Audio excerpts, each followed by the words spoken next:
From the St. Louis Public Radio newsroom, this is The Gateway. It's Wednesday, January 15th. I'm Abby Larico.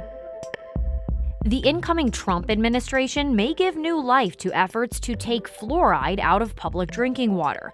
That concerns some St. Louis area dentists. Community water fluoridation is one of the biggest public health achievements in the 20th century. A conversation about fluoride coming up after this news on The Gateway. During last night's meeting, a St. Louis Public Schools Board of Education member surprised the room by announcing her resignation. St. Louis Public Radio's Hiba Ahmed has this report. Sadie Weiss announced her resignation from the board effective immediately. She said the board wasn't willing to hold itself accountable for the lack of oversight over SLPS, which has faced leadership turnover and alleged misuse of district funds by the former superintendent. She also cited the board's poor communication and lack of transparency around spending. I can no longer serve on a board in good conscience that isn't acting ethically and upholding our responsibility to the public to thoroughly evaluate and report on the district's mismanagement of funds. Board Secretary Donna Jones and President Tony Cousins defended the board's work after Weiss's announcement. Her seat will not be up for election this spring. Instead, the board will have to fill the vacancy until 2027. I'm Hiba Ahmed, St. Louis Public Radio. A high-profile leader at Planned Parenthood's St. Louis affiliate has resigned. Chief Medical Officer Colleen McNicholas late Monday announced her resignation in posts on her X and Instagram accounts. She did not give a reason for her departure. The announcement comes as the organization named Margot Riphagen as its new CEO earlier this week. Under McNicholas's tenure, Planned Parenthood opened its Fairview Heights clinic in the Metro East as Missouri tightened restrictions on abortion providers. The clinic has experienced a surge in patients after the U.S. Supreme Court overturned Roe v. Wade in 2022. A spokesman for Planned Parenthood says McNicholas will leave her post in February. An Indiana lawmaker wants to welcome the Illinois counties where voters have said they don't want to be part of Illinois anymore. A bill filed in the Indiana legislature would create a commission to embrace the 33 counties in Illinois that have passed advisory referendums to create a new state. Madison County in the Metro East became the first suburban county in the last election to pass the symbolic measure. Indiana Republican House Speaker Todd Huston's bill would create the Indiana-Illinois Boundary Adjustment Commission. The Republican says those Illinois counties may want to join the Hoosier state, which he describes as a low-tax and low-cost state. Indiana House Republicans included this bill in a list of their top priorities for the 2025 legislature, and the House Speaker says it's a serious proposal. Missouri House members now only have 5 minutes to speak on their bills before they're voted out of the chamber. Members voted 106 to 54 Tuesday on a package of rules that will govern the House for the next 2 years. That includes lowering the time allowed to speak on final approval of a House bill from 10 minutes to 5. Democrats spoke against the change. That included Representative Carrie Engel, who introduced an amendment that would keep the limit at 10 minutes. If we want to do the people's business, we should take it seriously. We should have Socratic debate, and we should absolutely vet the bills that we send to the other side of the building. The House voted down Engel's amendment 103 to 51. Members of the St. Louis Board of Aldermen are inching forward in the considerations of competing bills that would spend almost $300 million in Rams settlement money. St. Louis Public Radio's Eric Schmid reports both bills are adopting ideas from each other. The Board of Aldermen's Housing, Urban Development, and Zoning Committee met for nearly 7 hours on Tuesday to hear updates on the two bills. Ward 13 Alderwoman Pam Boyd's bill now dedicates money to city water infrastructure, and Ward 7 Alderwoman Alicia Saunier's bill was amended to prioritize investment in downtown, North City, and Southeast City. Saunier says the bills have quite a bit of common ground. There's a narrative of either downtown or this, and I actually think that that's so unfortunate because all of these things are interconnected.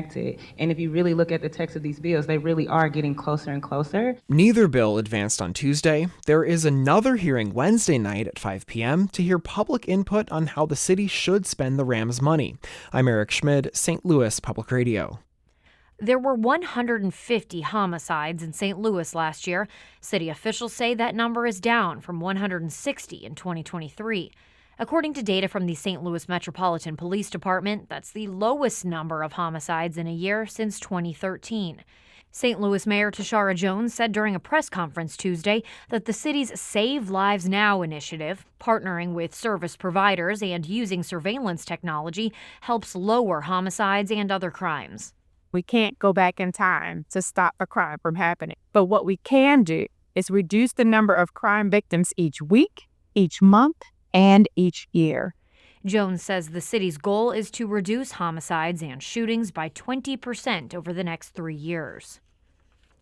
People incarcerated at St. Louis County Jail in Clayton will soon have the chance to take piano and violin lessons. As St. Louis Public Radio's Jeremy Goodwin reports, the collaboration with local arts organizations is designed to help people prepare to re-enter society.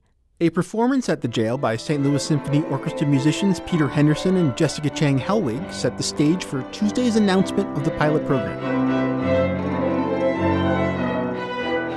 Select prisoners will play pianos donated by Pianos for People and take violin lessons from Suzuki Harmony STL. Ashley Lazowski plans to request a spot in the program. It's something to keep us busy while we're in here, and that way we can teach our kids when we get out on how to do it, and it gives us hope.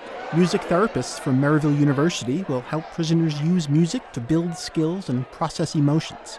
After a 3-month trial, officials will decide whether to continue and possibly expand the program to include more instruments. I'm Jeremy Goodwin, St. Louis Public Radio.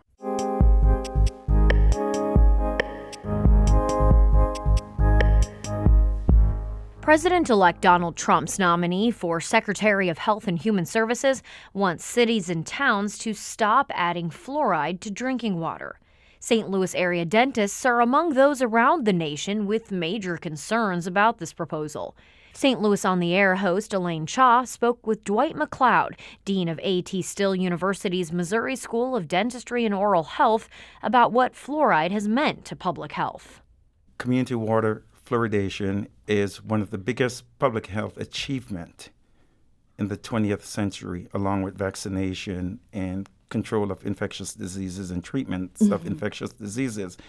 If we look at how fluoride is done, there is a safe amount of fluoride in the water, 0.7 parts per million.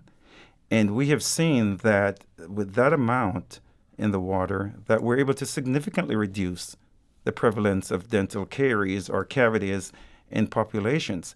It's one of those great achievements where it's economically feasible, it's equitable, whether you live in a rich or poor neighborhood, you have access to fluoridated water, then you're going to derive the benefits. We generally, I think, know what cavities are, but how is it that having cavities, how does that affect one's health?